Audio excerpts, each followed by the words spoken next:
Imagine going into the world of Pokemon, but you don't recognize any of the creatures. Well, that's what Pokemon Astral Red is all about. It features over 100 new Fakemon, and on top of that, some old Pokemon that might have not gotten enough love, like Skarmory and Mydiana, have gotten mystery evolutions that finally make them viable in combat and make them look groundbreakingly stunning. This game is set in the Kanto region with quality of life improvements, and of course, every trainer's team has been altered to fit the new Pokemon style. And to make our journey through the Kanto region a little bit harder, we'll be doing a hardcore nuzlocke, which means level caps will be implemented, and if a Pokemon dies, it is dead forever. And with all of that out of the way, let's jump right into Pokemon Astral Red.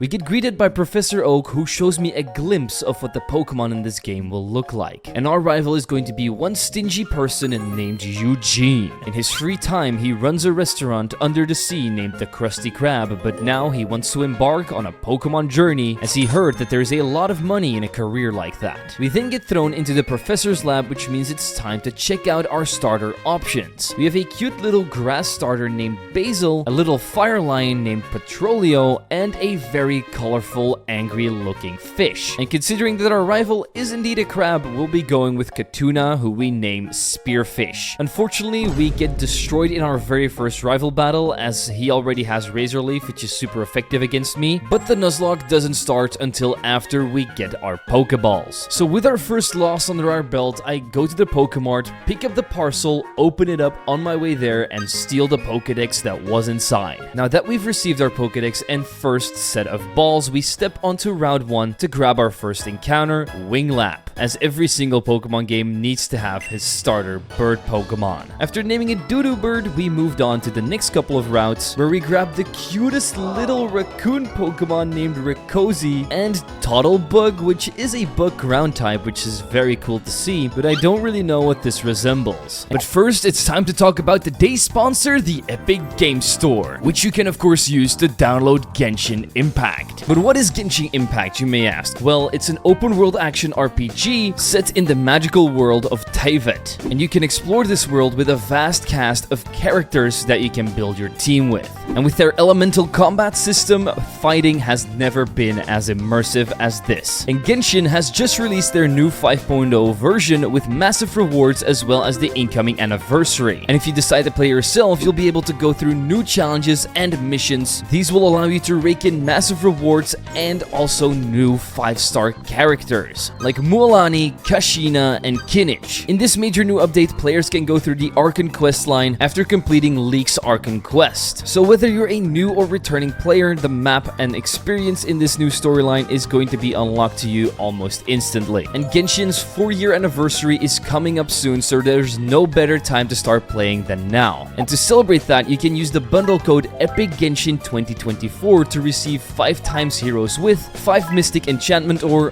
30,000 mora, 5 glittering gemstones, 5 hot springs o'clock, and 5 puff pops. This is only available until the 9th of October, so you better do it fast. So what are you waiting for? Download Genshin Impact now on the Epic Game Store and use code EPICGENSHIN2024 for free items and earn 5% off epic rewards on every purchase. A huge thank you to the Epic Game Store for sponsoring this video, and let's get right back into it. And inside of Viridian Forest, we grab Bridges the Larvincia, which is kind of like the early bug Pokemon here. You've also got a poison type counterpart like with Caterpie and Weedle, but I'm pretty happy that we got this guy. After evolving it into Silph Co, we headed to Pewter City and challenged the gym leader Brock there. We all know that his love for women can exceed anything except for me and my team of rock slayers. You see, he started off with a Stilligmin, and with Bridges' Twin Needle we managed to poison it before swapping out into my fish. After this floating ball of spikes went down, we went into his final Pokemon. Granidal only used 1 Harden before Spearfish could finish it off with just 2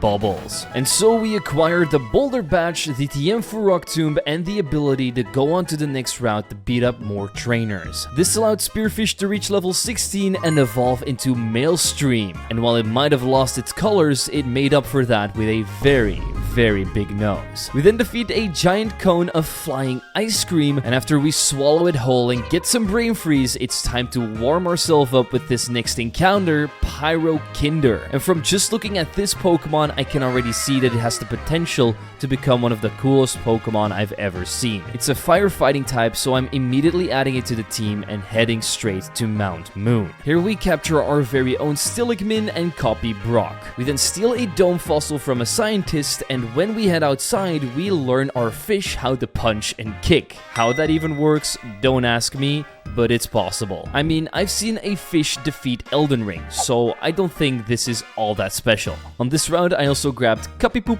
and I'm actually in love with this thing. I know capybaras are a very loved animal, and I'm no different. This honestly makes me hope that in Generation 10, there is actually going to be a capybara Pokemon. But we're very far from that, so for now, we'll just enjoy these new evolutions that just happened. Here we have Dunglebug, which looks an awful lot like Rellor from Pokemon Scarlet and Violet, and the proud Emblesunt. With these new evolutions, I headed straight to the next gym leader, Misty, who started out with one of the most useless Pokemon of all time, Luvdisc. And after Spearfish was done eating it all up, we saw that Luvdisc actually got an evolution, and its name was Valentine. And while I like it a little bit, I think Alola would have actually been a better evolution. Anyway, we take it out easily with a Twin Needle and Mega Punches. This gains us our Cascade badge, and let's us move on to the Nugget Bridge, where we have to fight Mr. Krabs yet again. He started out with an Easterwing, the evolution of his Doodoo bird, so I went ahead and used Water Pulse and Mega Punch to take it down.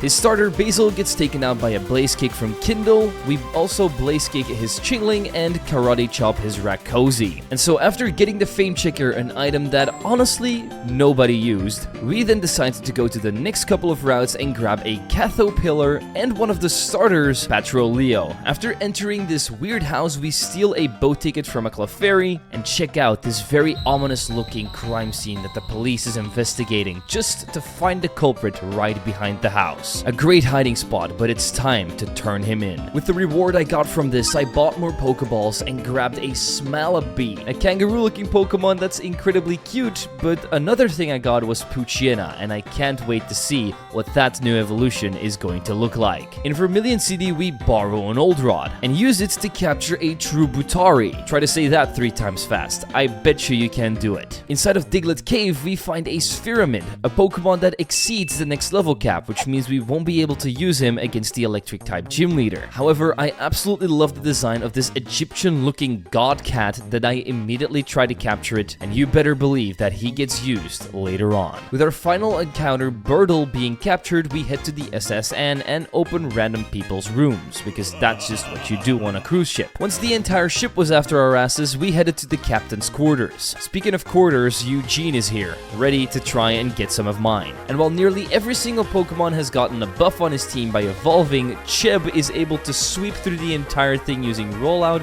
Mudshot, and Twin Needle. So after the battle, we steal his quarters, head to the quarters, get the HM for cut, and enter the Trash Can Gym. Inside we had 2 evolutions, Rakosi into Raucoon and Bridges into Mothafly. And while we're here, I actually want to know what your favorite new Fakemon was in this game in the comments down below, because mine is coming up a little later. But before that, it's time to take on Lieutenant Surge and his Generunter. We use 2 Silver Winds with Bridges to take it out, but take way too much damage from Thunder Shocks and get paralyzed. So when Might Bulb came out, I swapped in Cheb and used Magnitude to take it out, as well as the final Pokemon, Amperictic. And I'm not gonna lie, seeing an Ice Electric type was actually pretty cool in my opinion. But now that we have the Thunder Badge in our pocket, it's time to capture a Pokemon that has deserved love for many years and is finally going to get it, Seviper. On the route near Rock Tunnel, I grab a Generunter myself, and inside of the tunnel itself, I find Grimbat. Inside of this tunnel, there is of course a lot of trainers to battle, which allows my Pokemon to level up and evolve. This way, we managed to get our hands on Mellowdove,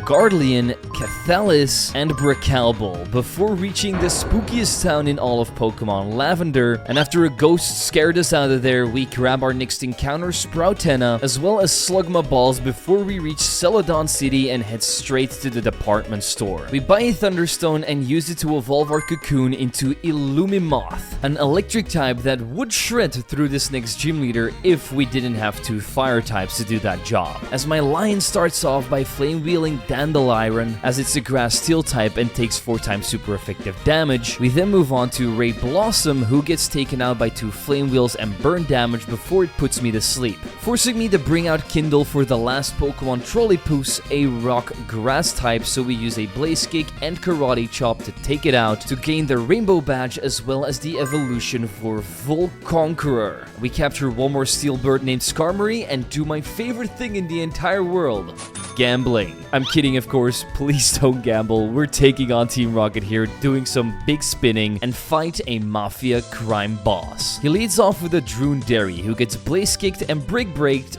back to Egypt. For his evolution Spheramid, I swap out into my Water Groundfish and use 2 water guns before I get put to sleep with a Yawn. This forces me out into Practor, who uses Twin Needle, and that lets us move on to Siphomander, who is actually an electric ground type. After spamming Silver Wind for a couple of turns, we managed to take this thing out as well, and with Giovanni's hideout being exposed and surrounded by the police, we managed to get out of there with the Silph Co. After spilling some hot tea on a guard, we managed to sneak past him and into the Pokemon Tower, where we see Eugene once again. He led off with Easterwing, who got Thunder Punched by Jensen. His starter gets scorched by flame rails from my starter, and my Gary the Fish eats up the entire rest of his team with mud shots, bites, and water guns, allowing me to move on to the next section of the tower where things get spooky. As our encounter here, we get a Demoni, but also our Jensen evolves into the thing that Giovanni also had. Speaking of Giovanni, I bet Teddy would love this Mawile evolution. Me, on the other hand,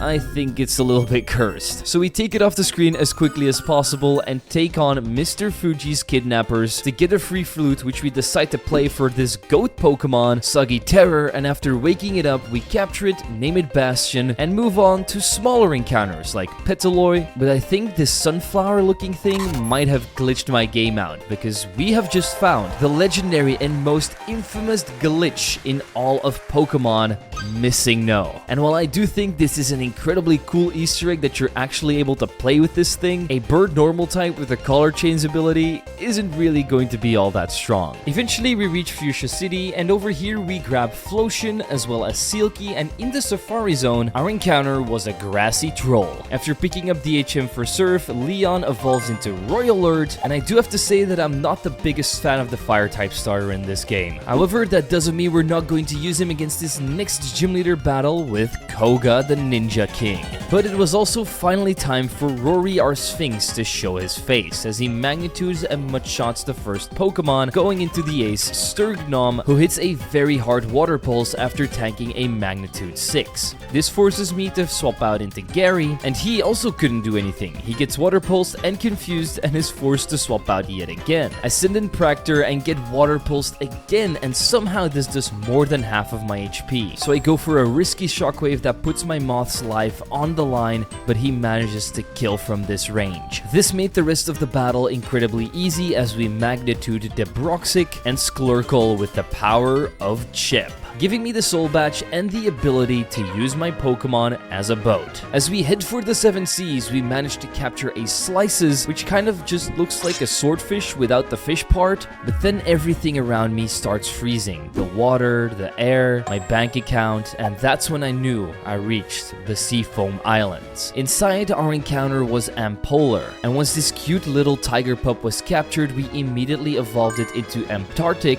and we also get to see the final evolution of our starter, Skelechone. He's definitely seen better days, but he's now turned into a water ghost type, ready to pierce his enemies with that large nose. Once Fumby evolved into Plumatrix, a chicken that kind of reminds me of Godzilla, we finally get to see the evolution of Seviper, the poison dark type Sevicious. And while I do think that a snake with arms is a little bit weird, I do have to say that I like the bloodthirsty snake that Seviper has become now. now. We then enter Silph Co with our newly assembled team of Avengers, start opening doors with the card key like Iron Man, and reach Eugene at the top. And this, ladies and gentlemen, is the hardest battle, in my opinion, that you get in this ROM hack. He leads off with Kite Sky. After thunder punching it with Jensen, he doesn't kill and swaps into a big problem named Bracalbo. I go into Fumby, use Grass Whistle to put the fish to sleep, and set up a Swords Dance to boost my attack and kill the fish with a single drill peg. Slugma goes down the same way, but here comes the big problem. His starter Basilux has now reached its final form and is an electric grass type. I'm not gonna lie, I kinda wish that I picked this thing now, but unfortunately it is able to outspeed and kill me with a Thunderbolt. So I bring in Savicious, who is strong enough to tank 2 Thunderbolts and counter back with Sludges to take it down, but because we're so low on health, I decide to go into Gary, use Surf to take out the big bird, and we also get to see the evolution of Chimecho, Notre Gong.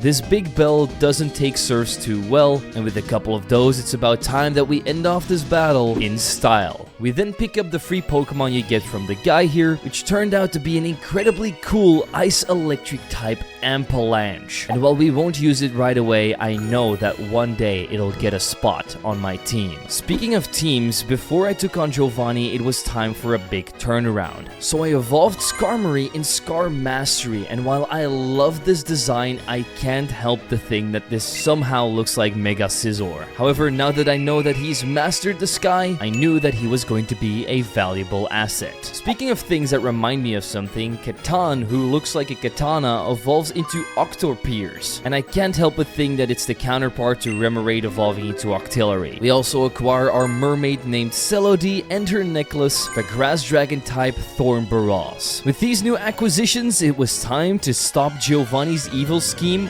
once more. After confronting him and taking down his camel with a bubble beam, his Siphomander came out, and considering this is an electric type, I don't really want to risk my water type dying here. So I go into Pikmin and use Giga Drain 2 times to finish it off, but we also got paralyzed, which meant we had to swap out into Scar Mastery for this next Pokemon, Dunglebug. I use Air Cutter 2 times to slash that dung beetle in half, and with Poo off the screen, Spearfish ends up waterfalling his last Pokemon, Spheramid. And so we save the $1 million corporation and we get ourselves a free Master Ball. Not a bad reward, because if I could sell this, I bet somebody would be paying a lot of money for it. Unfortunately, we won't be able to do that, so instead I decide to do some evolutions before the next gym leader, Sabrina, comes in my way. And so we managed to get Glambat, Demiguru, and the evolution of Mightyena that straight up looks like Cerberus from old school RuneScape, Serena. And this guy by far is my personal favorite new evolution. I'd be a big fan if Mightyena gets an evolution like this in the main series games. And now with these new additions, Sabrina is going to be a cakewalk, as we Silverwind her first Pokemon Chimecho with Bridges, and do the same to the second one, Kirgisha. However, she was able to hit a ton of Psychics and even lower my special defense, so when Notre Gong came out, I swapped into Gyro and used Crunch to eat up that bell. Her last Pokemon was the Psychic Fighting type Glamard, and once I swapped in Drag the Glambat, it was not able to hit me a single time. It just kept on spamming Cosmic Power because it only had Psychic type moves, which meant I was just able to use Leech Life, Bite, and Wing Attack to finish it off. The Marsh badge is ours, so we head back to Palatown to grab a Guariote there. I probably butchered that name, but I'm not gonna lie, never even used this thing. We then surf along the waters to reach Cinnabar Island, and we went straight to the lab there to revive our fossil into Gibbledour, a rock dragon type that looks an awful lot like a Spinosaurus. I'm incredibly happy that we decided to pick up that fossil because, as you all know, I'm a big fan of dinosaurs. Anyway, on to the Pokemon Mansion, where we find a scared little lemur, so we capture him and give him a nice and cozy home in our PC before picking up the secret key, which will unlock Blaine's gym. But before we enter there, I need to assemble a new dream team, evolving Theri into Terraronix, and while I do like it, it does feel like a second stage evolution, so it would need one more to really get his full potential going. Speaking of full potential, these next couple of Pokemon also don't really reach it. Stiligmore, Marianas, and Pangabilly. And with these new acquisitions, it's time for me to slap Blaine's bald head right across the room. And this might actually be the worst team I've ever seen in a ROM hack. Slugma, Macargo, and then the new Macargo evolution, Escarupt, that looks like something that's ready for war. Or maybe like one of the bully snails from SpongeBob. Whichever way you look at it, I managed to spam my way through this battle with Ancient Power from Theory and got the Volcano badge, which gave me the power to say to Bill that he needs to leave me alone because I'm not saving the Seafoam Islands right now. I am, however, going to the power plant and to the Seafoam Islands to check out what Articuno and Zapdos have been turned into. And surprisingly enough, they are not legendaries. One of them is Ankylozorb, which I already have the second evolution of, but unfortunately he doesn't evolve until like level 60, so I'm glad I'm able to get him at level 50 here. I throw my Master Ball at the scorpion-looking electric thing, and after naming it Thinda, I headed over to the Seafoam Islands to capture Jack Glacier, an ice prairie dog that will keep your sheep in order. After all this, we find out that Giovanni is back to no good and has retaken his position as 8th gym leader. We don't want him to lead a corrupt government from there, so we head straight over and throw out our surfing mermaid, who drowns out Spheramid.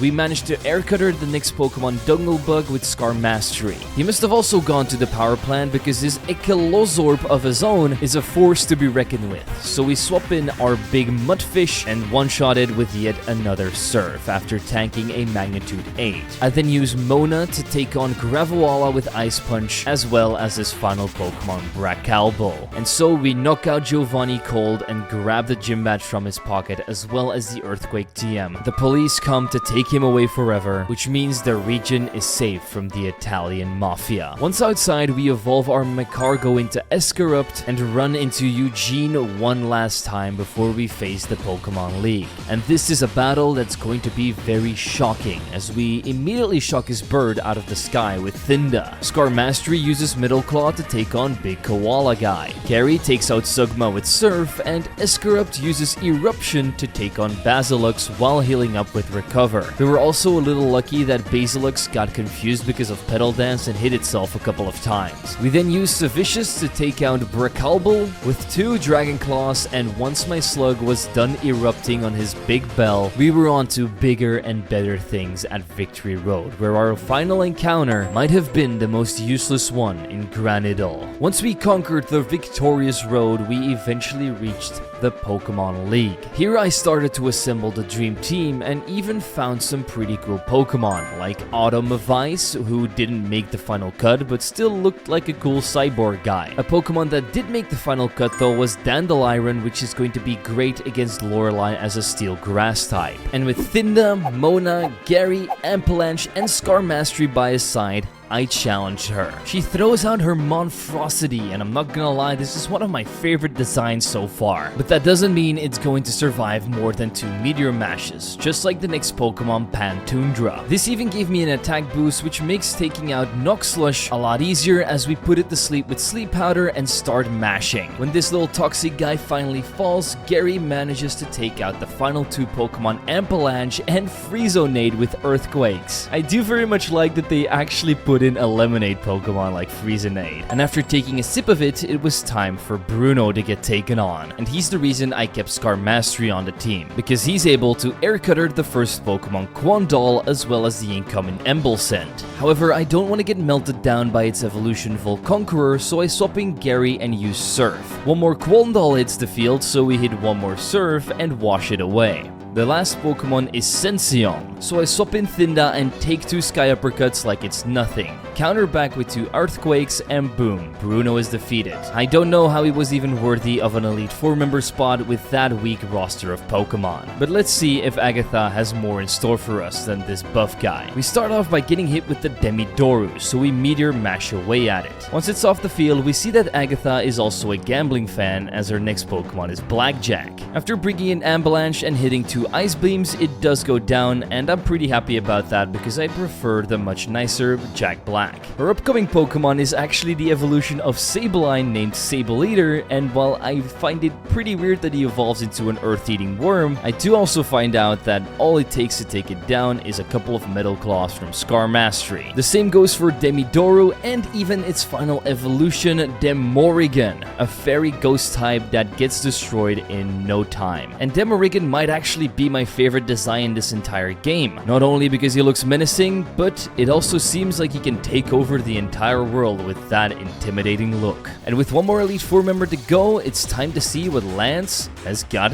in his pants. And I can only say that I was disappointed with this little guy popping up. Gibraltar gets Ice Beamed. Just like the evolution of Tropius Fruitius. His bananas might not be that visible anymore, but he now has a big grassy armor. Terroronyx, Dragadar, and Dressirkit were all easy one-shots, and even though he had a couple of cool Pokemon, Lance turned out to be the biggest pushover ever. I guess that's on to our last battle with Eugene, who has just become the most wealthiest Pokemon trainer in all of Kanto, and we're trying to strip him from that title. And we start off juicy by hitting a Thunder on Sekite Sky to shock him out of the air. What I was even more shocked about though was that his Macargo hadn't evolved, so we just had to take it off the screen with Earthquake. His Trolliptus tried to hit a Frenzy Plant on me, with after swapping the Scar Mastery that basically did nothing. And with 2 more Metal Claws, Basilux hit the field. I knew it was going to go for an electric type move, so I went into Avalanche, which absorbed it with its ability. I hit 2 Ice Beams, which left it with a little bit of HP remaining as it was powering up its Solar Beam.